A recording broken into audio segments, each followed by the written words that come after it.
O que acontecerá às nossas polémicas quando já ninguém se lembrar delas? Quando já ninguém entender o significado das palavras com que tanta energia gastamos e tanto fôlego perdemos? É a pergunta que me faço desde que fui para a Torre do Tombo pesquisar relatórios de censura antigos e ali, à chegada de cada caixa a abarrotar de documentos, ia lendo as palavras que tinham o mesmo efeito sobre agentes do século XVIII.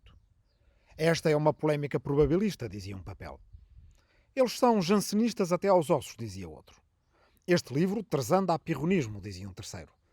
Um folheto de cordel satirizava os modos dos peraltas contra os modos dos janotas. Um sermão era acusado de ser jacobita e por aí adiante. E eu ficava a coçar a cabeça e a perguntar-me: mas que raio é o probabilismo, o jansenismo ou o pirronismo? Que diabo eram os peraltas e os janotas? E que história é esta de jacobitismo? E apercebia-me. É isto que nos vai acontecer. É indubitavelmente o que vai acontecer também às nossas palavras de agora. Daqui a uns anos, vai ser preciso um estudante de mestrado daqueles coca-bichinhos dos arquivos eletrónicos e muito persistente para descobrir e depois nos lembrar o que foi o Brexit ou o que era um meme. E esse será um exercício muito útil, porque as categorias vindas do passado profundo podem ter muito em comum com as nossas perplexidades do presente. Há muito tempo, muito antes de haver esquerda e direita, antes das revoluções liberais, antes do absolutismo, até mesmo antes do Renascimento, havia na Idade Média uma grande confrontação política e ideológica entre dois partidos. Uma polarização, como lhes chamaríamos agora. Eram esses partidos os guelfos e os gibelinos, mas nessa altura não lhes chamavam exatamente partidos. No entanto, a palavra que usavam não andava longe disso. Chamavam-lhes partes. E, portanto, costumava-se dizer ele é da parte guelfa ou ela é da parte gibelina. A história dos guelfos e dos gibelinos é uma história transnacional. A distinção começou na Europa germânica. Não havia Alemanha então, mas partes do Sacro Império Romano-Germânico. E aí a polarização começou entre quem era fiel à casa nobre de Welfen, de onde sai o nome Guelfo, e os fiéis à casa de Hohenstaufen. A coisa atravessou os Alpes e chegou à Itália, onde o grito de guerra dos Hohenstaufen, Weiblingen, deu origem à palavra Ghibellini. Guelfos e gibelinos, que também se pode dizer guelfos, pronunciando o U, e ghibelinos, um pouco mais à italiana, vestiam-se de maneira diferente, comportavam-se de maneira diferente e diz-se até que cortavam a fruta de maneira diferente apenas pela razão de melhor se distinguirem uns dos outros. Havia ruas e bairros e aldeias e cidades guelfas ou gibelinas. Ou então, ruas e bairros e aldeias e cidades tentando manter um equilíbrio difícil entre a parte guelfa e a parte gibelina. Lembram-se do Romeu e Julieta de Shakespeare, dos rivais Capuletos e Montecchios de Verona? Pois bem, provavelmente eram guelfos uns e gibelinos os outros. Guelfos e gibelinos tinham ideias políticas diferentes. Os guelfos eram anti-imperialistas, de tal forma que um documento confirma que uma senhora guelfa nunca diria bem de nenhum imperador, nem sequer de Carlos Magno, que já tinha morrido há 500 anos. Os gibelinos ou ghibelinos, por outro lado, rejeitavam as intervenções do Papa na política. Os guelfos tendiam para o republicanismo, defendendo a autonomia das cidades-estado italianas, embora com um certo vínculo espiritual ao papado como instância arbitral para aquilo que hoje chamaríamos de direito internacional. Termo que na altura não existia, sendo então utilizada antes uma expressão latina ius gentium, que quer dizer o direito das gentes. Os gibelinos, por outro lado, tendiam a ser monárquicos e mais territorialistas. Na medida em que tinham visões do mundo opostas, os guelfos viam o mundo ideal como uma federação de repúblicas encaixadas umas nas outras. O mais famoso dos gibelinos, o poeta Dante, que fora guelfo na sua juventude, proclamava que o mundo deveria ser governado por uma monarquia universal. Por detrás da oposição de ideias havia alguma correlação social e geográfica, mas ela não era perfeita. À época, vivia-se uma grande transformação económica. Eram os primórdios do capitalismo, ou se quisermos antes vê-los de outra forma, a pré-história de um capitalismo que falhou depois com o tempo da peste negra e que só nasceu verdadeiramente a seguir ao século XV e XVI. Os estratos mais confortáveis com a financiarização das grandes cidades tendiam a estar com os guelfos, tal como os artesãos ou os plebeus que queriam manter a independência das cidades. Os gibelinos seriam mais rurais, mais fidalgos e mais feudais. Mas havia nobres e plebeus de um lado e do outro, mesmo que se pudesse dizer que as suas ideias guelfas ou gibelinas fossem contra os seus interesses económicos e sociais mais imediatos. Embora a polarização tivesse um efeito de identificação entre partes e de distinção entre cada uma das partes, que às vezes era mais forte do que esses interesses económicos e sociais mais imediatos. Florença era uma cidade principalmente guelfa. Siena era gibelina. Génova mantinha o equilíbrio. Nas suas variações havia cotas para nobres e plebeus, artesãos pobres e ricos e sempre 8 guelfos e 8 gibelinos para cada lado. Mesmo entre nobres guelfos e plebeus gibelinos, ou plebeus guelfos e nobres gibelinos. O mesmo valia para as cidades que eram colónias de Génova até lá longe na península da Crimeia. E sim, estou a falar da Crimeia no Mar Negro, hoje disputada entre russos e ucranianos, e que na altura estava na esfera de influência da Horda Dourada dos mongóis que ali tinham chegado com Gengis Khan. A certa altura, os guelfos tomaram conta de Florença e expulsaram os gibelinos. Dante foi para o exílio. Passado algum tempo, nasceram novas divisões, porque uma cidade não aguentava muito tempo, pelo menos uma cidade como Florença, sendo apenas, unicamente guelfa. A polarização tinha uma lógica interna que funcionava por si mesma. Então, sem gibelinos para fazer essa polarização, passaram os guelfos a dividir-se entre guelfos negros, ou os neri, que defendiam os privilégios da nobreza, e os guelfos brancos, ou bianchi, que eram igualitaristas e pró-plebeus. No Renascimento, estas divisões já estavam meio esquecidas, mesmo antes de Savonarola estabelecer em Florença a sua tirania teocrática. Mais à frente, o absolutismo acabou com elas.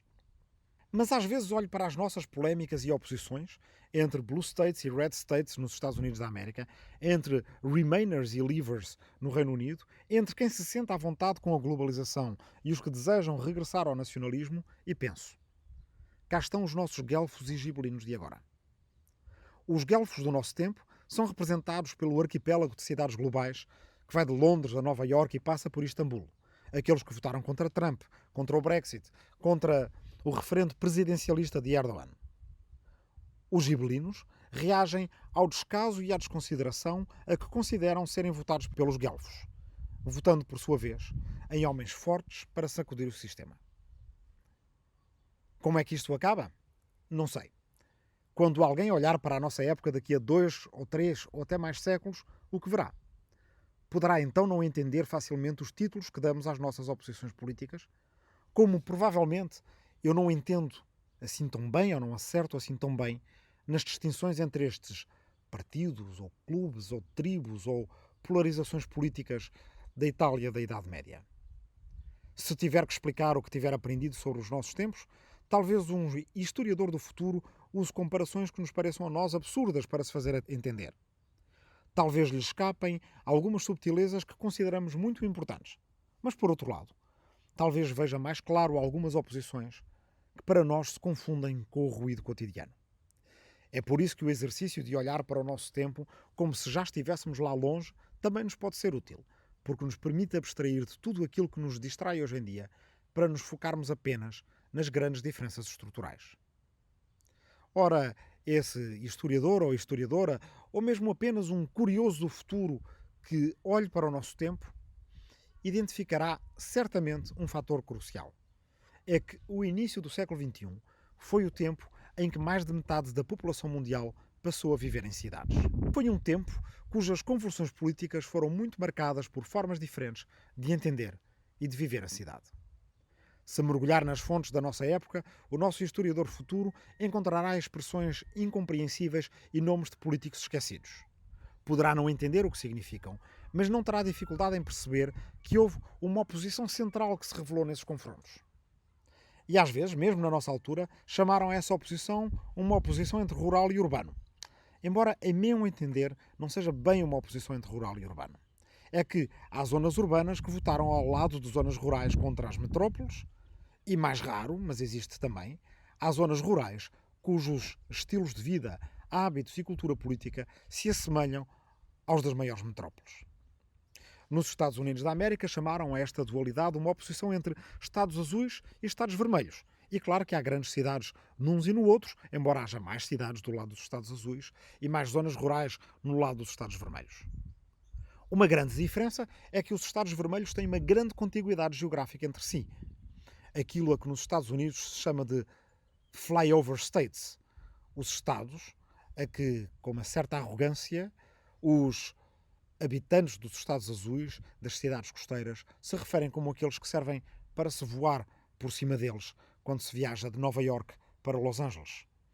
Bem, a verdade é que todos os Estados vermelhos estão juntos no interior dos Estados Unidos. E depois há uma grande exceção no Alasca, que é também um Estado vermelho, que, embora fora da massa principal dos Estados Unidos, partilha muitas características com as destes estados daquilo a que poderíamos chamar um sertão gibelino.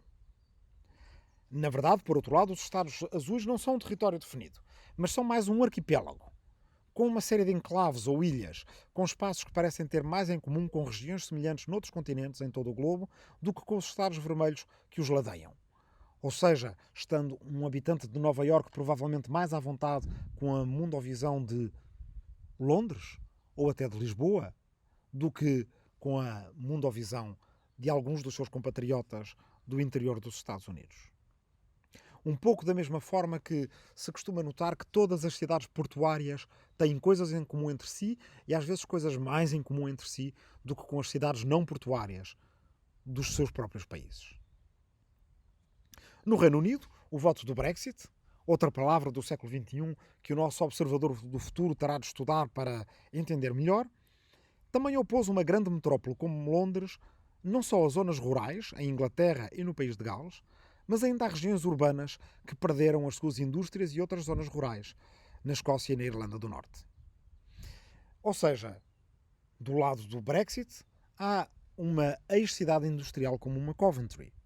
Mas do lado contra o Brexit, há zonas rurais, por exemplo, da Escócia ou da Irlanda do Norte, que por razões de identificação cultural e socioeconómica com o resto do continente europeu, votaram com a grande metrópole global que é Londres. A mesma diferença repetiu-se em França por estes anos. Entre Paris, algumas cidades e mesmo algumas zonas rurais muito interligadas com o resto do mundo, e outras cidades e campo despovoado e economicamente deprimido. Na Turquia passou-se o mesmo, entre Istambul, mais algumas cidades costeiras como Esmirna ou uma capital como Ankara e o resto. Também se passou no Brasil, na Alemanha, na Itália e em muitas outras sociedades desenvolvidas ou em vias disso, e passou-se no interior de cada uma destas regiões. Ou seja, falar de uma diferença entre urbano e rural justifica-se apenas por facilidade. Na verdade, trata-se de uma diferença entre algumas zonas urbanas, principalmente, e zonas periurbanas ou rurais que beneficiam com o fenómeno da globalização e se sentem à vontade com ele, tal como também com a imigração, o multiculturalismo, a liderança nas indústrias culturais ou criativas, ou o influxo de populações refugiadas, mas também de populações ligadas à ciência ou à academia. E outras zonas rurais, periurbanas ou mesmo urbanas, que podem ter tido sucesso económico e grande vitalidade social na época da Revolução Industrial, mas que agora revelam dificuldade em encontrar sustentabilidade num mundo cada vez mais integrado e se sentem também abandonadas pelas lideranças culturais, artísticas ou até cinematográficas, se pensarmos nos Estados Unidos da América e a forma como o sertão gibelino vê uma cidade guelfa como Los Angeles ou o enclave de Hollywood. As velhas diferenças entre esquerda e direita continuam a ser importantes e se-lo-ão talvez ainda mais no futuro, mas a verdade é que hoje elas se declinam de forma diferente conforme vistas pelo prisma das oposições anteriores. A uma esquerda e uma direita libertária ou autoritária, acrescentam-se agora uma esquerda e uma direita nacionalistas ou cosmopolitas. E de certa forma, se quisermos adaptar com esta especulação distante e talvez até um pouco indisciplinada, pouco ortodoxa que estou a fazer, talvez haja uma esquerda guelfa e uma esquerda gibelina, como há uma direita guelfa e uma direita gibelina nos tempos que correm. Ou seja, uma esquerda e uma direita que, além de se distinguirem uma da outra, se distinguem dentro de cada uma delas, pela forma como vivem mais ou menos confortavelmente com a globalização, ou o projeto europeu, ou a imigração, ou o multiculturalismo. À falta de melhores palavras, façamos também nós a nossa comparação selvagem e um pouco absurda com o que se passava na Idade Média. Nos séculos XII, XIII e mais ou menos até o ano de 1500, esta grande oposição política entre guelfos e gibelinos fazia com que se matasse e se morresse, com que houvesse guerras e massacres, revoltas e exílios coletivos, famílias desavindas e bairros em convulsão, gente que se vestia de forma diferente, que usava palavras diferentes, que cortava a fruta de forma diferente, que dizia: eu sou da parte guelfa, tu és da parte gibelina. Ora, mas de que tratava, afinal, esta oposição? Ao contrário da nossa oposição entre esquerda e direita, a oposição entre guelfos e gibelinos começa por ser uma oposição entre lealdades feudais e redes clientelares. Mas, sendo que estas lealdades feudais e redes clientelares, na altura, na Europa medieval, não tinham exatamente uma expressão nacional, mas eram, por natureza, sempre transnacionais, foi na Itália que esta oposição se transferiu a partir da Alemanha. Na raiz da diferença entre guelfos e gibelinos continuava então uma questão de lealdade. Os guelfos eram leais ao Papa, os gibelinos eram leais ao Imperador. Mas por detrás desse verniz havia, e é isso que nos interessa nessa história fascinante, uma profunda diferença na maneira de entender o mundo e, de forma geral, o cruzamento entre política e território. Como já disse, Florença, uma capital capitalista, era uma cidade guelfa. Siena, um feudo mais rural, uma cidade gibelina. Com o passar dos séculos, a diferença entre guelfos e gibelinos foi, acima de tudo, uma diferença de visões do mundo. República versus império, conhecimento versus autoridade, rede versus fronteiras. Com o passar de mais séculos ainda, essa diferença passou a ser de âmbito social. E as divisões permaneceram, mas evoluíram como prova do grande dinamismo que as sociedades altamente urbanizadas, como estas da Idade Média, que já o eram, produzem. E o que tem isso a ver com hoje? Tendo em conta a insatisfação de uma mera dualidade entre urbano e rural, a que aludi acima, e que não descreve bem os matizes das nossas oposições sociais, culturais e políticas, talvez inventar um epíteto nos ajude a explicar melhor, ou recuperar este epíteto. Consideremos por um momento a hipótese de que hoje existam também cidades guelfas e gibelinas. As cidades guelfas, orgulhosas da sua autonomia e da sua capacidade de criar economia, conhecimento e significados. Cidades confortáveis com o papel que encontraram na globalização, capazes de atrair fluxos de populações de todo o mundo, de condições muito diferenciadas, dos imigrantes, refugiados e requerentes de asilo, aos migrantes internos, turistas, profissionais de alta mobilidade global, residentes ricos ou investidores do imobiliário absentistas. Nova Iorque, Istambul, Londres, Singapura, Rio de Janeiro, São Francisco, Portland, Florianópolis, Berlim, Cidade do Cabo, Lisboa ou Porto são cidades destas. Mas também há, embora menos, regiões não urbanas que pertencem a este mundo guelfo. Cape Cod, Búzios ou Silicon Valley. São, no fundo, repúblicas alegremente inseridas numa república global, que pode ir da Escócia a Tóquio, com valores dominantes de tolerância, diversidade e diferença. Para o sertão gibelino, no entanto, a tolerância guelfa assemelha-se muito rapidamente a uma arrogância e intolerância profundas. A arrogância que tem os bem-sucedidos com os outros que ficaram para trás e que eles já esqueceram. O amor pela diferença assemelha-se rapidamente a uma indiferença, ou seja, a uma atitude de negligência e descaso pelos territórios onde ainda estão aqueles que são os vizinhos, os familiares ou os compatriotas. Às vezes ali mesmo ao lado, em regiões urbanas ou não, mas esquecidas, onde a fábrica foi fechada, onde a mina deixou de dar, onde os jovens não querem trabalhar na agricultura. A desenvoltura com que o mundo guelfo se adapta à globalização só reforça o ressentimento com que o mundo gibelino vive o retrocesso.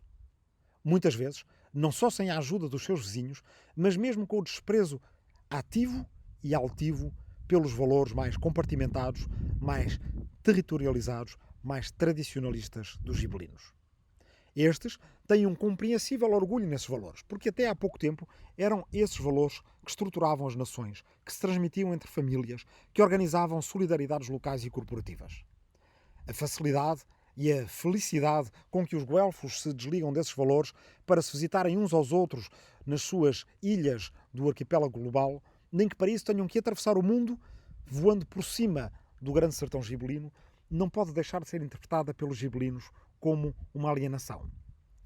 Os guelfos vivem numa bolha, diz-se. Pois dos gibelinos poderia dizer-se exatamente o mesmo, e os guelfos dizem-no, embora não falem de uma bolha territorial, mas de uma bolha temporal. Dizem que os gibelinos vivem no passado. Mas, na verdade, esta ideia das bolhas é, no fundo, uma caricatura que resulta de um esforço de incompreensão. Digo bem, não de uma dificuldade em compreender, mas de um esforço ativo em incompreender. É que, em maior ou menor grau, todos, guelfos e gibelinos, estão ligados por laços de familiaridade, de tensão política, de dívidas e de empréstimos, de impostos e subsídios, de desconfiança e de solidariedade. Em alguns casos, há enclaves do mundo guelfo, autênticos dínamos económicos e culturais que puxam pelos seus países e regiões, numa relação de dinâmica positiva com os territórios gibelinos. Noutros casos, há territórios gibelinos que mantêm não só um grande valor simbólico e identitário, mas também agricultura de alto valor acrescentado, indústrias que não passaram de moda ou que se sabem renovar, atração de fluxos turísticos e culturais, qualidade de vida para residentes e proprietários de residências secundárias, etc.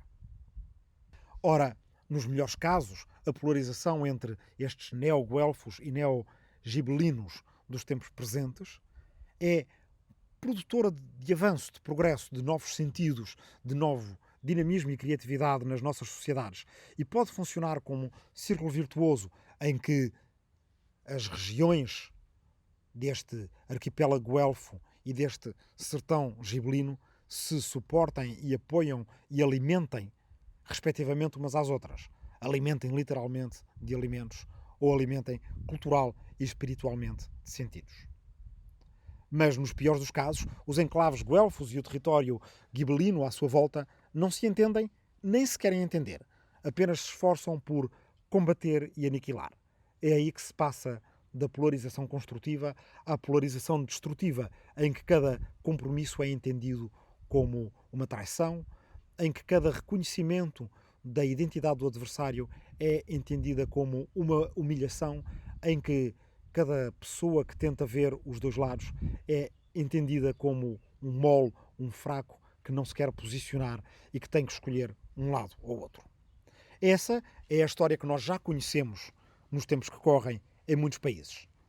Aquela história em que todos são infelizes da mesma maneira e em que cada região, país ou continente tem de procurar a sua maneira diferente de ser feliz. Nas próximas conversas desta segunda memória do Agora Agora e Mais Agora, vamos procurar entender este mundo de depois do ano 1000. Se na memória primeira, na memória anterior, lidámos com o iluminismo perdido da Ásia Central, da Mesopotâmia e do Mediterrâneo Oriental de Al-Farabi antes do ano 1000, desta vez vamos encontrar um período ainda mais confuso, mais caótico, com uma revolução que talvez não tenha chegado a acontecer, em vez de um iluminismo que aconteceu, mas se perdeu. Agora, Agora e Mais Agora, 6 memórias do último milénio, é um podcast de história para tempos de quarentena, para ajudar a passar o tempo e para ajudar a pensar o tempo. Por Rui Tavares para o público, com a edição de Ruben Martins e Marta Matias. Agora, Agora e Mais Agora começou a ser escrito no outono de 2018, na Universidade de Brown, com base em 2 conferências para a Universidade de Colômbia, ambas nos Estados Unidos da América. Pelo meio, foi um ciclo de conferências no IFIL Nova, Instituto de Filosofia da Nova. E estava a ser terminado na primavera de 2020, na Universidade do Massachusetts em Lowell, com acesso às bibliotecas de Harvard graças a um apoio do Real Colegio Complutense de Madrid. Isto na altura em que a pandemia de Covid-19, o fecho das fronteiras dos Estados Unidos por Donald Trump e a declaração do estado de emergência em Portugal me deixaram, e à minha família, venturosamente presos nos Açores. Agradeço a Onésimo Teutónio Almeida, Pierre Carrel Billard, João Constâncio, Frank Sousa, José Manuel Martínez Sierra, Anne Stinkelmans e António Castro Freire pelo acolhimento, académico ou não, e pela amizade. A ilustração que podem encontrar no frontispício deste podcast, nos agregadores habituais e no site do Público, representa Al-Farabi com a utopia de Thomas More na cabeça e foi desenhada por Eduardo Viana. Agora e mais agora vai dedicado a todos os que estão de quarentena por estas semanas e em particular a quem está na minha aldeia de Arrifano, no Ribatejo. Os descendentes de quem ajudou, de quem criou a expressão que dá título a este podcast. Vai também dedicado a agentes do arquipélago dos Açores, onde por contingência nos encontramos e onde gravo este podcast. E vai dedicado, acima de tudo, a todos os profissionais de saúde que estão a dar tudo pelo combate a esta pandemia, esperando que um dia possam ouvir estas histórias do passado e que isso seja, para eles, um pequeno sinal de reconforto e, para mim, para nós todos, um sinal maior de gratidão.